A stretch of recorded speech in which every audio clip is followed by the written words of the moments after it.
ketika milih opsi A dan B, media itu harus memilih. Gitu. Ya, sikap pilihan itu didasari bukan kepentingan kelompok, bukan kepentingan seseorang atau pemilik model, dia adalah kepentingan publik.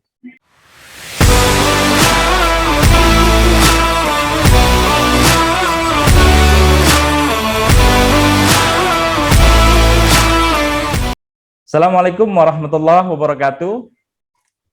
Halo Sobat Awas, kembali bersama kita di Bawaslu Podcast Bawaslu Kabupaten Malang dalam program Pemilu Kita.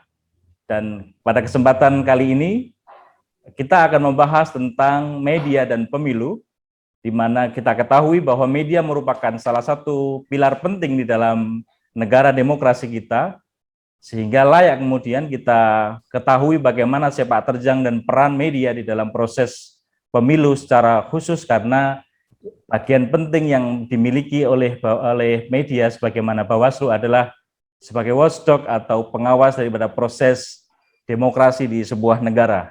Dan tanpa berpanjang lebar, pada kesempatan kali ini Bawaslu Kabupaten Malang sangat berbangga karena bisa berdiskusi langsung dengan Mas Yohan Wahyu, salah satu peneliti daripada Litbang Kompas, dan kita langsung sapa beliau. Selamat petang Mas Yohan. Selamat petang Mas Salam. Assalamualaikum warahmatullahi wabarakatuh. Waalaikumsalam warahmatullahi wabarakatuh. Apa kabar Mas Yohan? Alhamdulillah sehat. Gimana Mas Salam? Sehat? Alhamdulillah sehat, dan kita berbangga Mas Yohan yang selama ini hanya lihat Mas Yohan di media-media besar, di TV, dan hari-hari ini sangat sering di kegiatan-kegiatan talkshow. Kita Bawaslu Malang berkesempatan untuk berdiskusi dengan Mas Yohan dan berbagi menimba pengetahuan, sehingga buat kita audiens di Kabupaten Malang merupakan kesempatan yang luar biasa. Ya, makasih sama-sama. Mas Yohan, sebagaimana pengantar kami bahwa pada malam hari ini kita akan berdiskusi tentang media dan pemilu, yang sebagaimana kita ketahui bersama bahwa dinamika demokrasi maupun kepemiluan kita 10 tahun terakhir ini memang sangat menarik, dan tentu saja banyak fenomena-fenomena yang terkait langsung dengan dunia ke media. Jadi satu hal yang seringkali terjadi dalam proses pemilu itu, media seringkali berperan penting dalam proses pengawasan sebagaimana yang dimiliki perannya oleh Bawaslu. Karena kita ketahui bahwa media itu memiliki peran-peran kontrol supervisi terhadap baik itu proses pemilu maupun juga secara umum proses kenegaraan.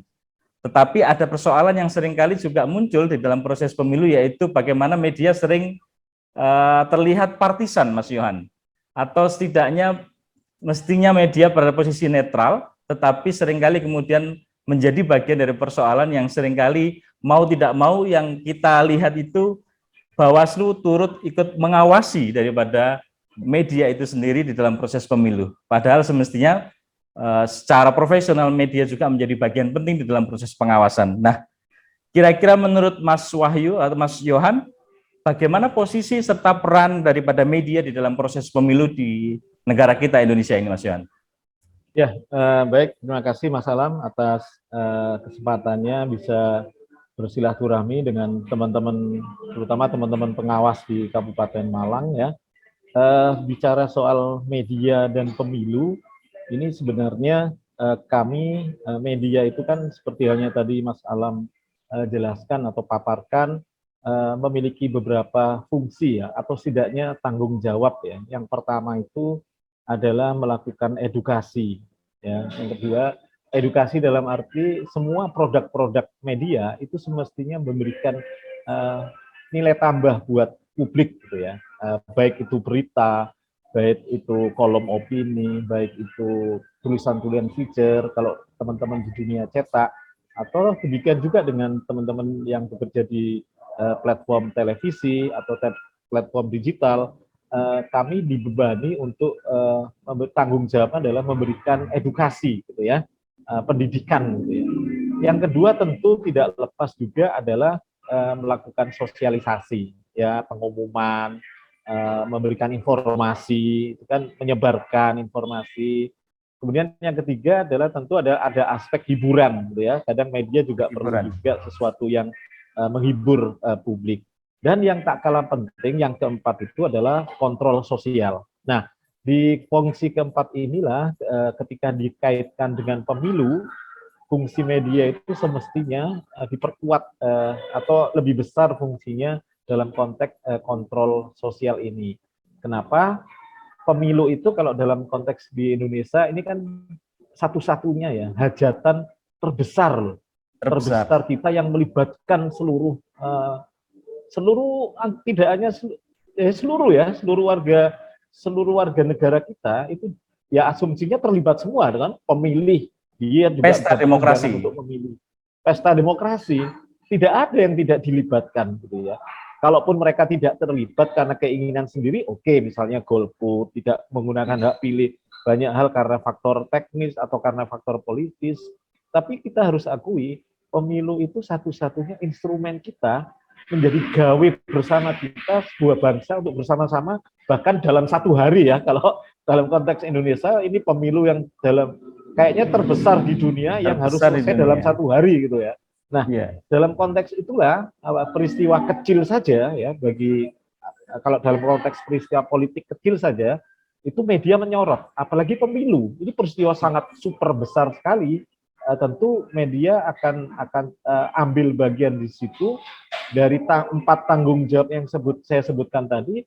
Tanggung jawab kontrol sosial lah yang sebenarnya dikedepankan dalam konteks pemilu ya. Relasi media dan pemilu itu dalam bobotnya lebih ke kontrol sosial. Siapa yang dikontrol? Saya pikir banyak aspek.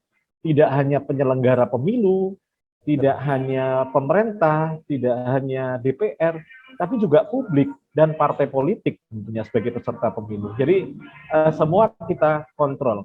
Nah, terkait positioning media, sebenarnya ada diksi yang selama ini mungkin harus kita pahami antara netralitas dan independensi gitu ya. Biasanya kata netralitas itu sering dicampur aduk, seakan-akan sama.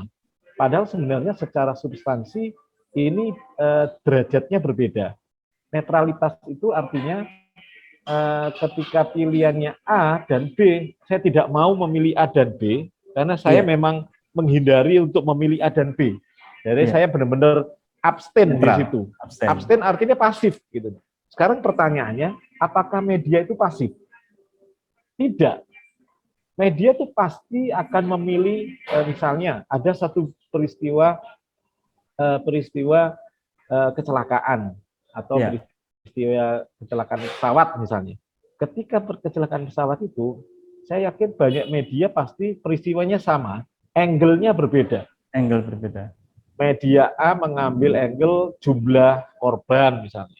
Media B ambil angle itu pesawatnya rusak misalnya. Media C ambil ini human error ini karena pesawat itu belum mendapat izin untuk take off atau apa gitu ya, human error. Itu ke angle berbeda. Memilih angle itu artinya media itu aktif. Ya, tidak bisa kemudian pasif. Nah, dalam konteks kembali ke diksi netralitas dan independensi, saya kok cenderung media itu independen. Memakai kata independen. Artinya gini, ketika milih opsi A dan B, media itu harus memilih, gitu loh.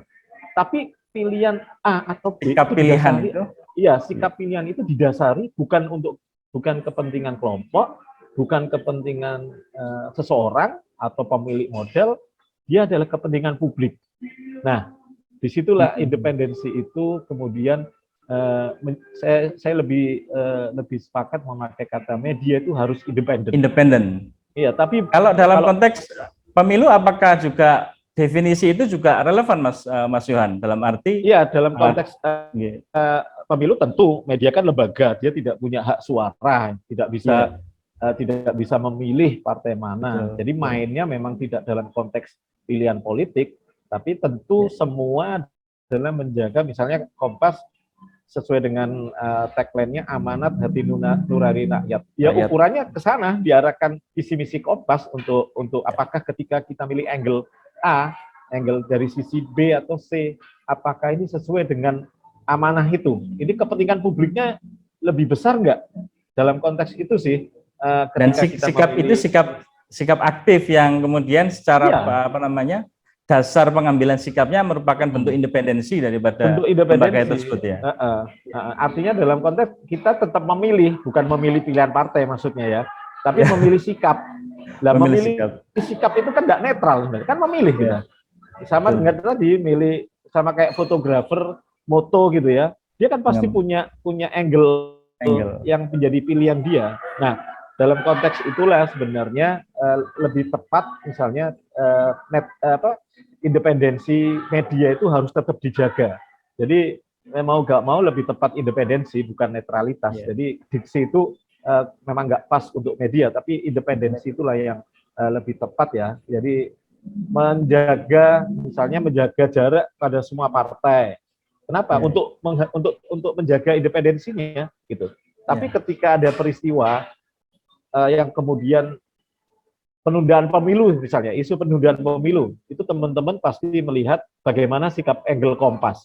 Iya. Kelihatan kan sekali bahwa kita memang kenapa cenderung menolak, ya karena kita acuannya adalah konstitusi yang saat ini mengamanahkan pemilu itu 5 tahun sekali, dan tidak ada mekanisme sampai hari ini itu yang mengatur bagaimana peralihan sirkulasi kekuasaan itu tanpa pemilu gitu loh. Satu-satunya jalan itu tanpa pemilu. Nah, itu kita berpegang dari situ. Ketika ada suara-suara itu ya sikap kita adalah seperti yang sudah disajikan di produk-produk jurnalistiknya ya, terutama di koran cetak, adalah cenderung mengawal bahwa pemilu itu tetap dilakukan 2024. Ya. Itu bagian dari apakah ini Kompas untuk Kompas bukan, ini karena ini untuk kepentingan kemaslahatan bangsa ya, karena memang konstitusi mengamanahkan itu. Itu salah satu contoh real bagaimana independensi itu tetap kita jaga dalam setiap mengambil keputusan, mengambil angle pilihan headline berita, itu acuannya semua adalah demi kepentingan publik sesuai dengan visi dan misi semua media ya, pasti secara umum sama lah ya visi misinya untuk kepentingan publik. Itu masalah. Mas Yohan, kalau jika kemudian ada media yang memilih untuk mengambil sikap yang mungkin berbeda atau berpihak terhadap kelompok tertentu atau kepentingan tertentu, apakah itu tetap bisa dimaknai sebagai sikap independen daripada media, meskipun kesannya itu memihak kepada kepentingan yang kelompok kecil begitu? Ya, sejauh memihak ke kelompok kecil maksudnya gimana? Jika kemudian ada media yang kemudian terindikasi atau terkesan bahwa dia itu memihak kepada kelompok kepentingan kelompok tertentu, atau dalam pemilu terkesan partisan kepada salah satu calon, apakah itu juga bisa dimaknai sebagai independensi daripada sikap media?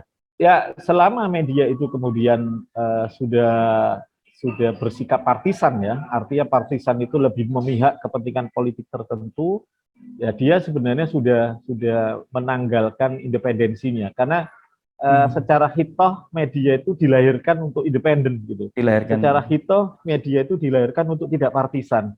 Jadi ketika media itu sudah melawan hitohnya, jadi dia itu sebenarnya sudah melakukan bunuh diri pelan-pelan sebenarnya. Kalau kita lihat ya, saya pikir seleksi alam publik akan bisa menilai mana media yang terang benderang bersikap partisan itu akan ditinggalkan di tengah situasi disrupsi media yang tidak mudah saat ini gitu ya. Kompas termasuk menghadapi itu, bagaimana disrupsi media dari analog ke digital gitu ya. Siapa sih sekarang yang baca koran, Mas ya? Orang lebih banyak membaca itu dari digital. Itu pun sudah ibaratnya tantangan yang tidak mudah bagi media untuk survive gitu ya. Apalagi kemudian sampai kemudian kita istilahnya menanggalkan independensi, karena sebenarnya itu jantungnya media itu ya independensi itu. Jadi ketika jantungnya itu kemudian diambil, ya otomatis dia sudah bunuh diri pelan-pelan, saya pikir itu sih. Siap. Ya, selanjutnya Mas Yohan, dari di antara 4 fungsi media tadi, mungkin nanti saya akan masuk ke aspek sosialisasi dan edukasi, tetapi mungkin sekarang dari aspek fungsi kontrol dalam konteks mungkin yang spesifik kepemiluan, kira-kira peran-peran apa yang selama ini diwujudkan atau dilakukan oleh media dalam konteks pemilu atau ikut menjadi bagian daripada proses pengawasan atau kontrol terhadap proses pemilu, Mas Yohan? Ya, sejauh ini ya, kalau kita lihat pengalaman di Kompas, terutama terkait berita-berita pemilu, salah satu upaya kita adalah ikut serta berpartisipasi mengontrol itu. Misalnya kalau masalah ingat atau teman-teman pengawas yang mengikuti acara talkshow malam hari ini, ketika di setiap pemilu, setidaknya mulai pemilu 2014, kita itu melakukan hitung cepat secara nasional Betul. ketika Ya, hari pemungutan hari suara ya, pemungutan suara ya. 2014 dan 2019. 15. 2009 kita belum melakukan secara nasional, kita hanya uji coba di pilkada-pilkada saja. Ya. Apa itu? Itu adalah bagian hitung cepat, itu kan adalah bagian dari kontrol sosial. Kalau kita lihat fenomena pertama kali di Filipina, itu mereka melakukan era Marcos ya, mereka melakukan quick count. Itu untuk apa sih? Itu untuk mengawal, mengontrol jalannya kinerja penyelenggara pemilu di Filipina yang diduga tidak dipercaya karena mereka sudah dikuasai oleh kekuasaan Marcos waktu itu. Nah, hitung cepat kemudian dilakukan oleh civil society, kekuatan-kekuatan publik waktu itu. Dan itu kemudian menular ke Indonesia, terutama di periode pemilu 2004 ya, sudah mulai ada lembaga-lembaga survei yang melakukan survei soal tren persepsi publik, bahkan kemudian beberapa lembaga survei sudah mulai melakukan hitung cepat di 2004 ya. Kompas baru 2014 secara nasional. Artinya apa? Itu bagian dari kontrol kita sebagai media untuk melakukan turut serta melakukan pengawasan sebenarnya. Alhamdulillah semakin banyak yang mengawasi pemilu itu kan semakin baik gitu ya. Dan relatif kalau kita kan satu-satunya media yang menyelenggarakan hitung cepat, satu-satunya media ya. Karena yang lain kan lembaga survei. Kita satu-satunya media yang melakukan hitung cepat itu dan dibiayai oleh duit sendiri Mas Alam. Jadi kita tidak dibiayai oleh, ini teman-teman harus tahu, itu tidak dibiayai oleh lembaga manapun, kita murni dibayar kita sendiri. Pertanyaannya, untungnya apa Kompas gitu kan? Kan Kompas itu juga lembaga bisnis harus diakui ya, kadang. Untungnya apa? Satu, tidak ada untung, tidak ada semacam profit ya, karena itu memang keluar duit ya. Bahkan kita ini ibaratnya lembaga yang ngabisin duit, survei itu berapa sekali hitung cepat atau survei itu ya sekitar angkanya sudah miliar ya, menembus miliar. Jadi saya pikir untungnya apa? Satu ya, kembali tadi ini tanggung jawab moral Kompas sebagai media untuk memberikan tadi kontrol terhadap proses jalannya pemilu. Hitung cepat itu salah satu infrastruktur yang paling mungkin kami lakukan secara aktif ya di lapangan gitu ya. Dan itu bagian dari kontrol untuk mengawasi apakah jalannya pemungutan dan penghitungan suara itu sama nanti hasilnya dengan hasil rekapitulasi. Hitung cepat itu terbukti dan hasil hampir secara umum ya, lembaga survei termasuk media Kompas yang melakukan hitung cepat itu hasilnya sama dengan hasil resmi dari KPU. Jadi itu contoh konkret bagaimana kami juga ikut serta berpartisipasi, bahkan sampai hari ini satu-satunya media ya yang berani Terus tadi kalau pertanyaan untungnya apa? Mungkin bukan untung profit, tapi lebih ke benefit kali ya. Jadi itu untuk menjaga performa kita menjadi media yang akurat, dipercaya, dan itu semakin menaikkan branding Kompas. Ini lebih ke benefit buat Kompas ya, dengan adanya survei-survei yang kita sudah terang benderang mengatakan biaya sendiri gitu ya. Tidak ada biaya dari pihak lain, pihak manapun gitu. Artinya ini murni untuk memperkuat sebagai amanah Kompas untuk publik itu, Mas Alam. Iya, itu kami juga melihat itu memang menjadi salah satu tolok ukur, bahkan banyak survei-survei Kompas yang kemudian secara data itu menjadi rujukan yang sangat akuntabel dan bahkan sangat profesional gitu. Nah, Mas Yohan, kan kemudian kita harus akui sebagai bagian daripada penyelenggara, terutama di pengawas itu, kita sebagai untuk mengawasi proses pemilu di Indonesia itu, kalau semata Bawaslu saja itu mungkin tidak mampu untuk 100% untuk mengawal proses pengawasan gitu, sehingga butuh dukungan atau partisipasi daripada publik, salah satunya media gitu. Maka kemudian menjadi penting apakah kemudian selama ini Kompas sudah dalam proses seperti yang pengawasan yang jarang terekspos adalah proses tahapan, yang mana biasanya yang sering terlibat di sana selain teman-teman pengawas secara kelembagaan ya teman-teman pemantau pemilu. Apakah barangkali media juga ada semacam agenda khusus selain proses saat penghitungan suara itu, yang mana seringkali kasus-kasus kepemiluan itu muncul justru yang seringkali disorot itu pada saat proses tahapan, seperti mungkin persoalan hoax, soal kampanye hitam, atau bahkan soal money politik, yang mana itu menjadi ya persoalan yang selalu hadir di dalam tiap gelaran pemilu gitu. Itu apakah juga menjadi agenda khusus Mas Yohan dalam barangkali sebagai bagian daripada kebijakan redaksi di dalam proses ya peliputan dan bagian daripada expose gitu? Kalau yang dimaksud itu kemudian kita mengawasi di setiap ini ya proses, tentu kita bergantung keterbatasan sumber daya manusia kita ya. Jadi memang kita tidak seperti halnya teman-teman pegiat pemilu atau teman-teman KIP, teman-teman JPPR yang mungkin mereka mengelola pengawas independen gitu ya, pemantauan gitu ya. Kita Kompas belum pernah melakukan pemantauan karena memang itu sudah resources-nya agak beda karena itu tentu akan tidak sampai sejauh itu gitu ya. Kita tetap menjaga kapasitas kita sebagai kontrol sosial, sebagai media secara umum, bagaimana melihat pemilu itu tidak case by case, tidak sampai seperti ya. Karena kami yakin itu fungsi itu juga sudah dimainkan oleh teman-teman yang lain ya, seperti teman-teman JPPR, teman KIP gitu ya. Artinya kita mengambil wilayah yang bisa kita lakukan secara optimal. Salah satunya yang praktis tadi ya hitung cepat dan tentu survei ya.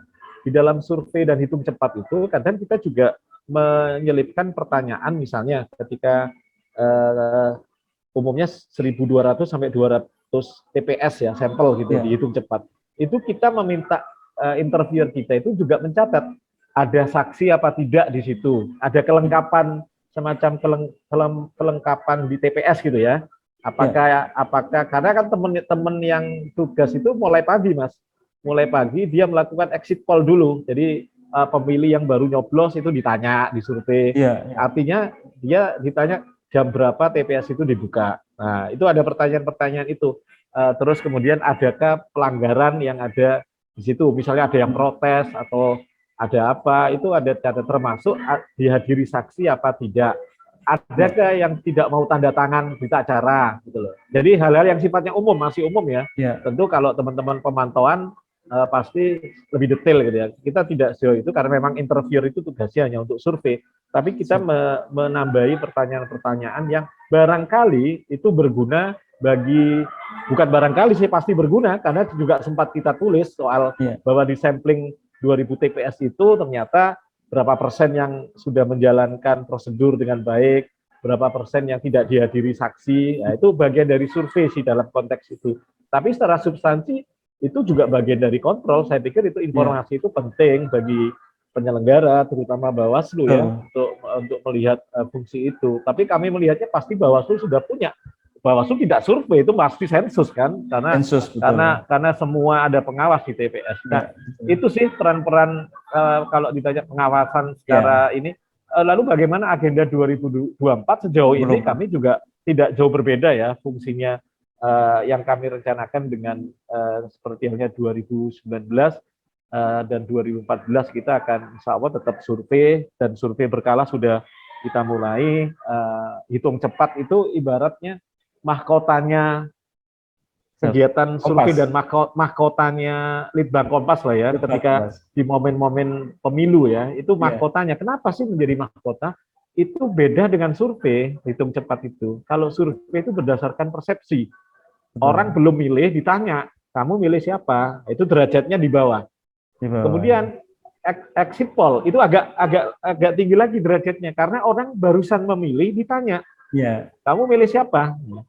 Ya bisa bohong sih, orang kadang masih menyembunyikan. Tapi minimal derajatnya lebih tinggi dibandingkan survei.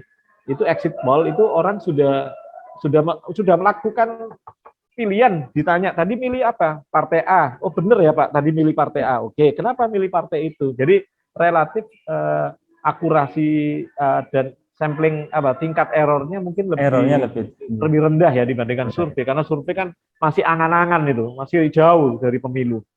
Berarti kan quick Sementara- count-nya Litbang Kompas itu bukan quick count hitung cepat kan Mas Yohan Iya, ya? hitung cepat. Ya hitung Cepat cepat ya, quick count sama. Jadi itu Artinya derajatnya bukan paling tinggi. bukan exit poll bukan ya? Oh bukan, exit poll dan quick count itu beda.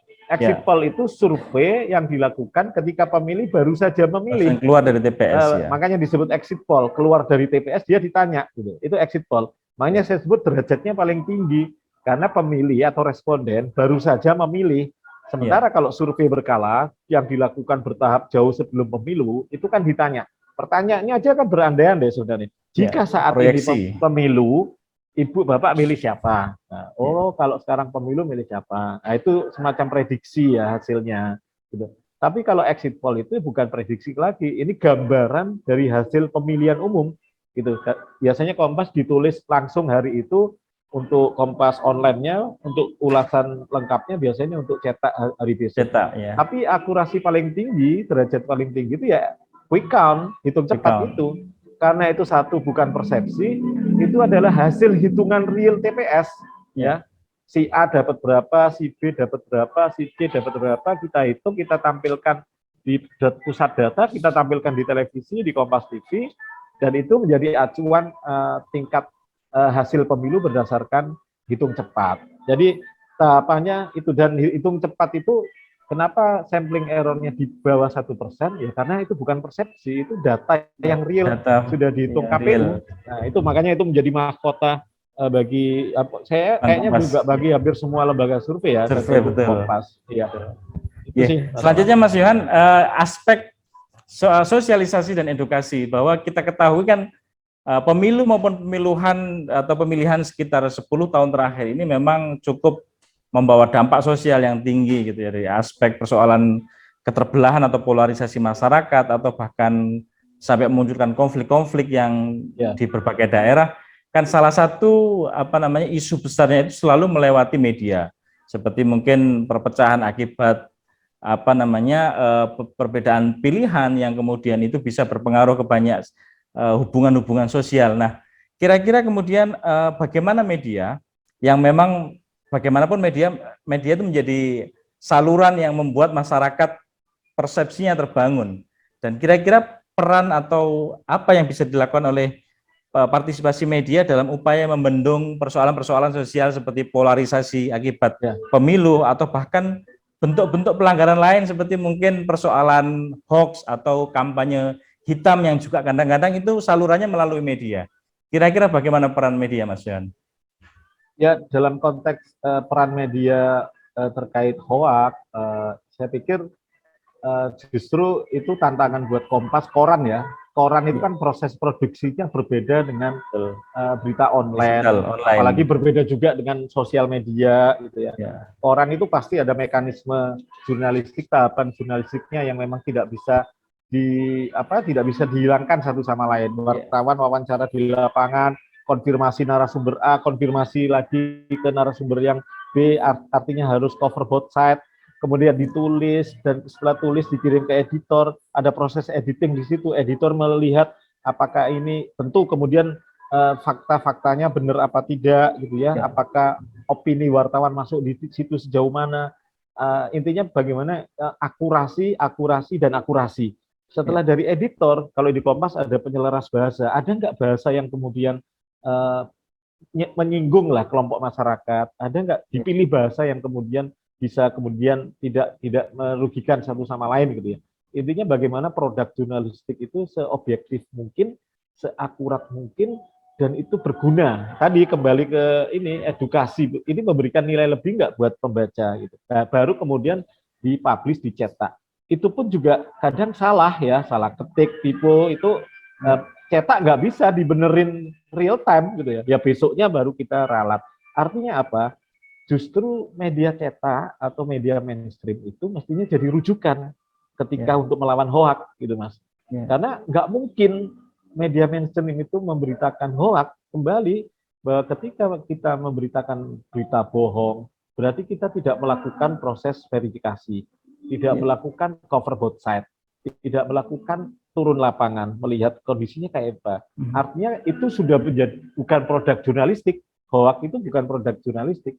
Jadi saya pikir bagaimana untuk menangkal itu ya, seringkali kita campaign ya, di promosi-promosi Kompas untuk sudah saatnya publik ini juga teredukasi secara digital ya, literasi, karena itu program pemerintah kan getol sekali terkait literasi digital ya. Jadi Kompas juga turut bagian dari situ untuk melawan hoak. Ya udah, lihatlah untuk mulailah kembali ke ini bukan promosi ya, mulailah kembali untuk menikmati informasi-informasi yang kredibel gitu ya, informasi-informasi yang akurat ya, tidak yang akurat dalam hal ini dia diproduksi secara mekanisme jurnalistik yang benar gitu tahapannya. Jadi kita kampanye soal itu. Kemudian yang soal polarisasi, tentu Kompas itu kan sebenarnya ranahnya di sosial media ya, kelihatan masih polarisasi itu kelihatan sekali kita isu-isu itu. Tentu di Kompas sebagai media mainstream menghindari memberi panggung terhadap persaingan polarisasi itu. Tapi kita cenderung memang lebih melihat ini fenomena yang tidak, saya pribadi melihatnya tidak lepas dari fenomena juga terkait realitas politik elit yang ya itu kan awalnya lahir karena hanya ada 2 pasangan calon gitu ya. Kalau misalnya itu pasangan calonnya 3 atau 4 ya sebenarnya potensi polarisasi yang sangat kecil, terbelah itu kecil gitu ya. Makanya kalau lihat realitas politiknya kan sebenarnya mampu ya 4 pasangan calon ya, kalau asumsinya PDIP sendirian gitu ya. Bisa, paling rasional itu 3 pasangan calon. Nah itu sebenarnya kan komitmen elit ya untuk kemudian bagaimana ini ketika proses-proses pembentukan koalisi di Pilpres 2024 nanti bisa jadi pertimbangan untuk mengakhiri polarisasi itu mestinya juga masuk dalam pertimbangan politik mereka. Tapi ya kita nggak tahu ya, karena kita tidak berada dalam posisi itu, media di luar itu, saya yakin Bawaslu juga di luar itu, kita sebagai bagian dari civil society berharap polarisasi ini ya berakhir dan kembali pada fokus kita membangun penguatan demokrasi ya. Tapi mau nggak mau sebenarnya itu kan efek samping dari fenomena sosial media yang begitu gencar. Saya pikir ketika literasi digital kita terbangun ya, kemarin dari Kementerian Informasi dan Komunikasi itu ada indeks literasi digital kita. Dari skala 1 sampai 5, literasi digital kita itu masih 3,8 kalau nggak salah. Artinya memang masih ada pekerjaan rumah yang tidak gampang ya untuk kita menaikkan indeks literasi kita. Ya itu sebenarnya media Kompas tentu berperan untuk melakukan edukasi soal literasi itu. Kita sudah banyak program kita ya terkait edukasi itu di konten-konten sosial media Kompas juga melakukan itu, dan tidak hanya Kompas, media-media yang lain, yang mainstream yang lain juga berkampanye bahwa kalau mau sharing, ada gerakan saring sebelum sharing ya itu. Jadi ayo kita saring dulu nih informasi yang kita terima di sosial media sebelum sharing ke yang lain. Benar nggak informasi itu? Jadi ibaratnya kita mengajak teman-teman, salah satu bagian pintu masuk kita mengajak mereka meningkatkan literasi itu yaitu menahan diri dulu untuk sharing ya. Nge-share konten-konten yang menurut kita, satu, nggak yakin itu benar, kedua nggak yakin itu bermanfaat, yang ketiga nggak yakin ini akan memberikan sesuatu yang baik gitu loh. Kalau itu tidak diyakini ya nggak usah di-share. Nah kita itu kan substansi dari literasi digital. Semakin rakyat atau warga kita itu literasinya semakin meningkat, dengan sendirinya hoak itu juga akan berkurang ya, karena memang mau nggak mau masyarakat sudah pandai gitu ya, sudah aware dengan hal-hal itu di dunia digital. Itu saya pikir menjadi tidak mudah sih, tapi saya pikir, saya yakin dengan terus-menerus kampanye ini sedikit sedikit kan orang sudah mulai kan, teman-teman atau saudara-saudari kita meskipun berada di kelas menengah bawah ya, pendidikan menengah bawah, mereka udah paham tuh hoak itu apa gitu. Artinya bukan sesuatu yang asing sekarang kan kata-kata hoak itu. Tinggal bagaimana kemudian memaknai yang hoak itu mana. Yang gitu. mana. Jadi itu perlu literasi. Pilihan terhadap referensi berita yang kemudian lebih banyak. Masyarakat kita masih banyak mendasarkan pada media sosial dibanding media-media kredibel. Mungkin mohon izin yang pertanyaan terakhir Mas Johan. terkait dengan apa topik kita, yaitu karena kan di dalam indeks kerawanan yang dimiliki oleh Bawaslu itu Ya. persoalan-persoalan yang kita awasi itu adalah terkait dengan isu-isu yang muncul di media, baik persoalan kampanye hitam, hoax, atau bahkan substansi-substansi lain. Nah, kira-kira Mas Yohan ada saran apa yang untuk kami di pengawas atau tentang strategi pengawasan di media massa maupun media sosial? Apakah kemudian perlu bekerjasama untuk task force dengan media atau ada pendekatan-pendekatan lain di dalam pengawasan yang efektif di media, Mas Yohan? Ya, saya pikir yang pertama yang tentu saya sepakat ya berkolaborasi gitu ya dengan media, terutama misalnya di Malang dengan teman-teman media di Malang untuk memperkuat misalnya soal ini. Ada survei Kompas yang terkait isu politik uang lah. Jadi orang itu tahu politik uang itu salah gitu ya, tapi orang itu enggan atau takut kalau melihat politik uang terjadi itu takut melapor. Nah, mungkin itu salah satu contoh saja ketika mungkin perlu edukasi, main edukasi soal pelanggaran pemilu. Masyarakat kita itu kan tidak sadar pentingnya mengawasi pemilu, belum sadar. Karena tingkat partisipasi masyarakat untuk mengawasi pasti saya yakin rendah lah. Habis milih pulang, nggak mau tahu gitu ya. Nonton di TV kayak apa, tapi benar nggak proses penghitungan di TPS itu gitu ya. Jadi bagaimana meningkatkan partisipasi orang untuk terlibat? Karena kalau ngandalin pengawas dari Bawaslu nggak mungkin gitu. Itu kan bukan tanggung jawab Bawaslu semata sebagai pengawas. Makanya itu saya apresiasi dengan program pengawasan partisipatif dari Bawaslu ya. Itu kan sebenarnya bisa jadi pintu masuk untuk kader-kader pengawas ya, memperbanyak kader-kader pengawas, misalnya di tiap RT ya, melibatkan kerjasama dengan pemuda Karang Taruna, kerjasama dengan wartawan. Sebenarnya yang penting bagi saya pekerjaan rumah yang paling ini edukasi soal pelanggaran. Publik itu nggak tahu melanggar itu enggak. Soal politik uang saja. Orang kan nggak tahu kan terima uang itu melanggar sebenarnya. Tapi kan nggak paham yang terima duit kok. Jadi kalau misalnya kampanye, ya ini saya nggak tahu apakah MUI pernah fatwa, kayaknya pernah ya fatwa bahwa politik uang haram gitu. Pernah. Nah itu kan, ya udah kampanye kan, mungkin pendekatan tinggal kultur masyarakatnya kayak apa ya, pendekatan politik nerima uang dari pas pilkada itu haram loh, itu ada disertai ini.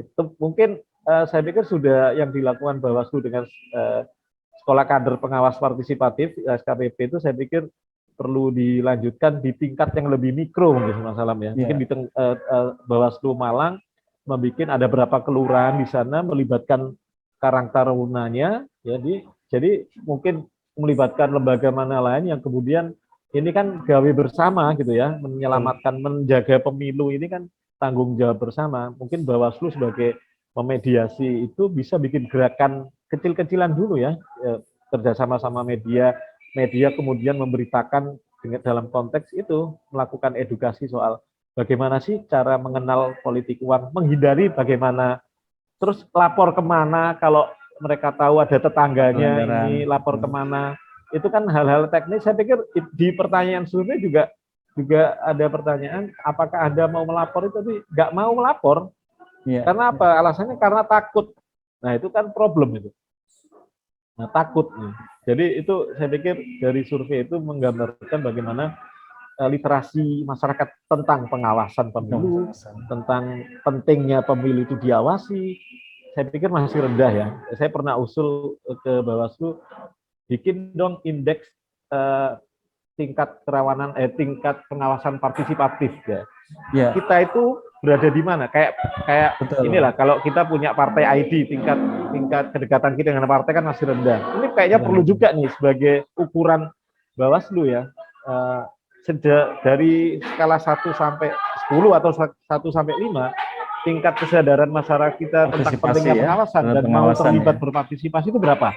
Nah, ukuran itu yang semestinya dari tahun ke tahun harus ditingkatkan. Nah, itu tadi salah satu beberapa program yang bisa kita lakukan, kerjasama dengan Karang Taruna, minimal ada kader di satu kelurahan yang kemudian mereka diharapkan juga membuat kader-kader lagi di bawahnya untuk bahkan kalau perlu di tingkat TPS, berarti yang ngawasi nanti tidak hanya pengawas resmi dari Bawaslu, satu orang dari kader pengawas gitu. Itu kalau dilakukan gerakan secara masif, saya pikir setidaknya untuk edukasi orang kan jadi tahu ya, ini kok yang ngawasi banyak banget sih. Nah, itu kan mereka jadi aware bahwa oh ternyata pemilu itu penting banget ya sampai diawasi. Nah itu saya pikir hal-hal kayak gitu secara wacana perlu diperkuat, juga dibarengi dengan gerakan di lapangan, sebuah program gerakan yang pelan-pelan tapi cukup strategis untuk mengarah penguatan pengawasan partisipatif. Dan media saya pikir akan mau lah untuk program-program kayak gitu. Mereka itu kan sesuatu yang penting dan menarik untuk disajikan dalam produk-produk jurnalistik ya. Ya, kita di lembaga memang juga sangat berharap karena kita sadar penuh bahwa memang media merupakan apa namanya ya alat yang sangat efektif untuk upaya-upaya edukasi dan sosialisasi, sehingga kita berharap juga nanti di tingkat daerah pun kami juga bisa melakukan kerja-kerja aktif dengan teman-teman media. Memang diakui bahwa survei sebagaimana survei Litbang Kompas 2019 bahwa persepsi terhadap Bawaslu itu dari masyarakat sudah cukup baik, tetapi memang hal itu kami juga menyadari belum diikuti dengan partisipasi yang cukup kuat gitu ya. Jadi memang itu yang memang bersama kita ingin dorong agar pengawasan ini tentu saja tidak menjadi domain yang apa ya dilakukan oleh Bawaslu semata, tapi juga ada keterlibatan maksimal daripada masyarakat. Terima kasih Mas Yohan, waktu dan Mas Alam. pengetahuan yang diberikan kepada kita semuanya. Mohon maaf atas waktu yang agak panjang. Semoga kita bisa berjumpa di lain kesempatan. Assalamualaikum warahmatullahi wabarakatuh. Waalaikumsalam warahmatullahi wabarakatuh.